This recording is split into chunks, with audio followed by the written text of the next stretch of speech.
आणि आता पाहणार आहोत टॉप 9 महत्त्वाच्या बातम्या। मूलबाळ होणं ही देवाची किंवा अल्लाची कृपा नसते, तर नवऱ्याची कृपा असते। म्हणूनच 2 अपत्यावर थांबा। मावळमधील महिला मेळाव्यामध्ये अजित पवारांचं वक्तव्य। बारामतीकरांनी रस पिळून काढला म्हणून आता रस राहिला नाही। अजित पवार कर्जत जामखेडमध्ये पुतण्याविरोधात म्हणजे घरातच लढण्याची शक्यता। राऊतांचं अजित पवारांवर टीकास्त्र।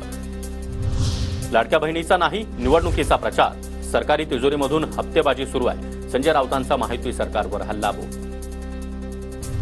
लाडकी बहीण योजनेच्या प्रसिद्धीसाठी 199 कोटी रुपये खर्च। मतांसाठी महाराष्ट्र विकायला पण कमी करणार नाही। वडेट्टीवारांनी जीआर ट्विट करत आकडेवारी मांडली। नवाब मलिक अजित पवार गटामध्येच। दादांच्या कोर कमिटीच्या बैठकीमध्ये नवाब मलिक उपस्थित, तर मलिकांनी ते कुणासोबत जगजाहीर केलं। शिंदे आणि फडणवीसांचे सो कॉल्ड तत्व निव्वळ केरात घातलं। अंबादास दानवेंनी दिवसलं। खासदार नारायण राणेंना मुंबई हायकोर्टाची नोटीस। लोकसभा निवडणुकीमध्ये गैरप्रकार झाल्याचा विनायक राऊतांच्या याचिका प्रकरणामध्ये राणेंना नोटीस।